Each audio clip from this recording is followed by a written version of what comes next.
7 बेटे और एक पुत्री थी। पुत्री का नाम वीरावती था। तो 7 भाइयों की बहन वीरावती बड़ी लाड प्यार में, बड़ी उसमें अपने परिवार के साथ रहती थी। जैसे वो सियानी हुई, भाइयों ने उसकी शादी करी। बोले अब हमारी बहन बड़ी हो गई है, शादी कर देते हैं। तो शादी करने के बाद में उसका पहला करवा चौथ आया। करवा चौथ आया तो भाभीियों के साथ भाभीियों बोली आपके ननद जी आपको भी व्रत करना पड़ेगा, तुम्हारी पहली करवा चौथ है।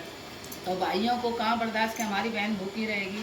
भाई बोले हमारी बहन भूखी नहीं रहेगी, हमारी बहन ये व्रत नहीं करेगी। बोले सबको करना पड़ता है, सुहाग वाग का व्रत होता है, अखंड सौभाग्यवती का व्रत होता है।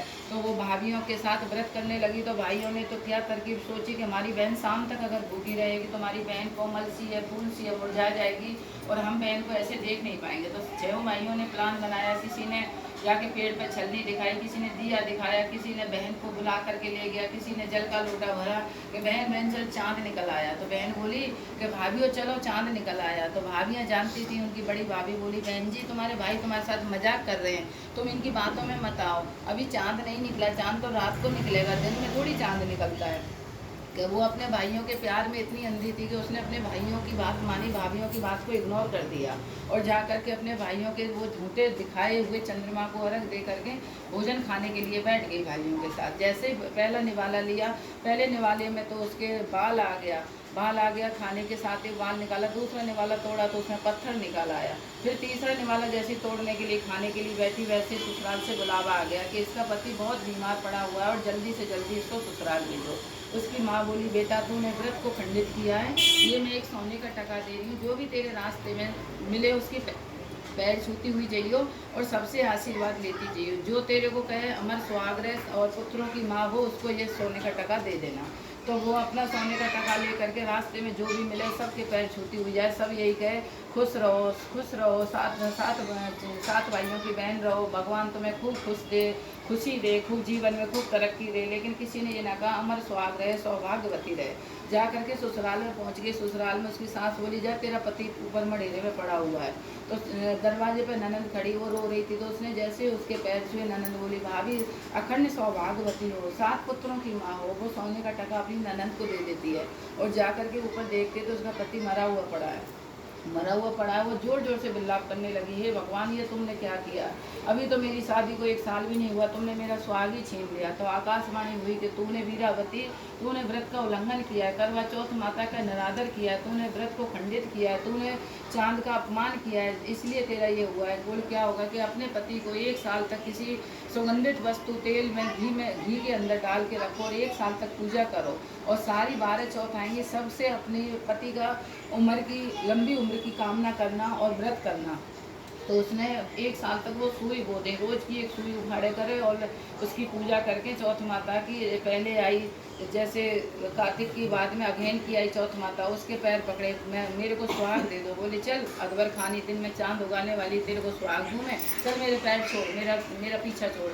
वो आएगी फूस वाली, वो तेरे को सुहाग देगी। फूस वाली चौथ माता आई कि मेरे को सुहाग दे, सबकी पूजा पैर पकड़ पकड़ के रोए बिल्लाप करे, चल मैं तेरे को सुहाग नहीं दूंगी। अब फागुन वाली आएगी, वो तेरे को देगी।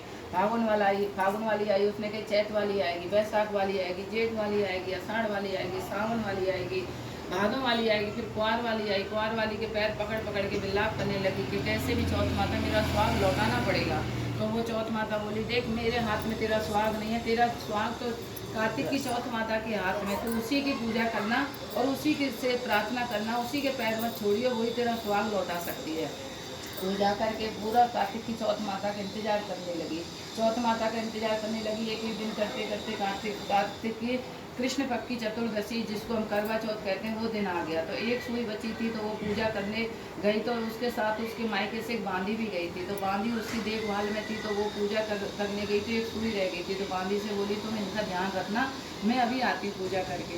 तो 1 सुई बांदी ने उखाड़ करके अपना जो आँखों से काजल निकाला, नखूनों से नेल पेंट निकाल करके, मांग से सिंदूर निकाल करके, वो तो हर खड़ा हो गया। कहते हुए चौथ माता आई, उसका जीवित कर दिया। तो वो तो पहचाने, जो बांदी थी उसी को अपनी रानी समझे, और वो रानी आई थी उसको वो बांदी समझे। उनकी ये क्या हुआ, 1 साल तक मैंने तपस्या करी, सारी चौथ माताओं का व्रत किया, सबसे मैंने झोली पसार के तुम्हारा अपना सुहाग मांगा, और ये तो मेरे साथ उल्टा हो गया। अब क्या करे, वो तो बेचारी फिर भी कहने लगी कोई बात नहीं, जिंदा है, मैं तो इसी से खुश हूँ। अब वो बांधी बन के रहने लगी। तो एक दिन उसका जो पति था वो बोला आज हम वहाँ बाजार जा रहे हैं, शहर जा रहे हैं, बताओ तुम्हें क्या चाहिए। तो जो उसकी बांधी जो रानी बन गई थी वो बोली मेरे लिए लहंगा ले आना, साड़ी ले आना, चुंदी ले आना, 16 श्रृंगार ले आना, सब कुछ बोल दिया उसने। तो फिर बोला चल इस बांधी से भी पूछ लेता हूँ, ये सारे दिन बेचारी उदास रहती है, काम धंधे में लगी रहती है। उसके पास गया, बोले आज मैं बाजार जा रहा हूँ, शहर जा रहा हूँ, बता तेरे लिए भी कुछ चाहिए तो मैं लेके आ जाता हूँ। बोले मेरे लिए क्या लाओगे आप, मेरे दुखिया के लिए कुछ भी नहीं है। नहीं बता तो सही। बोले मेरे लिए गुड्डा गुड़िया ले आना। बोले गुड्डा गुड़िया से खेलने की उम्र थोड़ी है तुम्हारी जो गुड्डा गुड़िया लेके आओ। बोले नहीं आप ले आना। तो वो उनके लिए गुड्डा गुड़िया ले आया और अपनी वो जो रानी बनी हुई थी उसके लिए सब 16 श्रृंगार, साड़ी, लहंगा, चुंदरी सब ले आया। तो वो तो अपना पहन के खूब मटकती हुई घूमे। वो बेचारी उदास होके कमरे में जब सो जाए तो उस गुड्डा गुड़िया से अपने दुखड़े सुनाए। कह सुन गुड्डी सुन गुड्डा सुनो हमारा दुख, 12 बरस मैंने सेवा करी फिर ना पाए सुख। तो ये बात वो रोज जाए करती, मतलब ये गुड्डा गुड़िया से कौन बात करता है। एक दिन वो उसने उसके पति ने कान लगा के दीवारों से वो बांधी क्या गाती रहती है, आज इसकी कान में कान लगा के सुनूंगा। ऐसे वो कान लगा के सुने जैसे उसके अंदर चला गया कमरे के अंदर। बोले ये गुड्डा गुड़िया ये जाने, ये बोलते नहीं चालते नहीं, इनसे क्या अपना दुखड़ा सुनाती है, क्या दुख है तू बता मेरे को। बोले क्या बताऊँ आपको, आप क्या मेरी बात को मानोगे। बोले नहीं वचन दिया जो तू कहेगी मैं जरूर सुनूंगा। बोले तुम मेरे पति हैं, मैं तुम्हारी पत्नी हूँ, 12 साल मैंने सेवा करी और मेरी जो बांधी आई थी उसने मेरे साथ छल किया। लास्ट वाले दिन की पूजा बची थी, चौथ माता की करनी थी और इसने स्वागत जो मैंने चढ़ाना था वो इसने चढ़ा दिया, तुम्हें जीवन दान मिल गया। तुम इनको रानी मान गए और मेरे को बांधी मान गए, बन की तुमने इतनी तपस्या करी है। तो चौथ माता ने उसका स्वाग उसको लौटाया, उसको उसने रानी बनाया। जो बांधी थी उसको भी अपने साथ रखा। तो ये चौथ माता जैसे उसका स्वाग, उसका पति, उसका प्यार उसको दिया, वैसे ही माँ सबके पतियों की लंबी उम्र करना, सबको बागमती रखना, सबके खूब सुख शांति समृद्धि के साथ घर में हमेशा खुशियाँ रखना। जय चौथ माता की जय। वो कहानी है अपने